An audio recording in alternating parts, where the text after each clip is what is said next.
দেশের স্বাধীনতা, সার্বভৌমত্ব, গণতন্ত্র ও ভোটের অধিকারের জন্য জিয়া পরিবার সবসময় মানুষের পাশে দাঁড়িয়েছে বলে মন্তব্য করেছেন বিএনপির কেন্দ্রীয় কমিটির সদস্য অ্যাডভোকেট রুহুল কুদ্দুস তালুকদার দুলু। দুপুরে নাটোর শহরের মাধ্যমিক শিক্ষা সমিতির আয়োজনে শিক্ষক সমাবেশে তিনি এই কথা বলেন। তিনি বলেন, শিক্ষকদের বেতনের 40% সরকারিভাবে পাওয়ার ব্যবস্থা করে দিয়েছিলেন প্রেসিডেন্ট জিয়াউর রহমান। পরে তা 60% বৃদ্ধি করা হয়। বেগম খালেদা জিয়া ক্ষমতায় এসে তা আবারও 80% বৃদ্ধি করেন।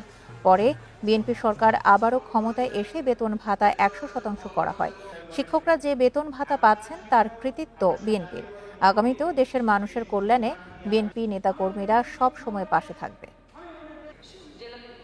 বাংলাদেশের স্বাধীনতা, বাংলাদেশের সার্বভৌমত্ব, বাংলাদেশের গণতন্ত্র, বাংলাদেশের মানুষের ভোটের অধিকারের জন্য জিয়া পরিবার বাংলাদেশের মানুষের পাশে দাঁড়িয়েছিল।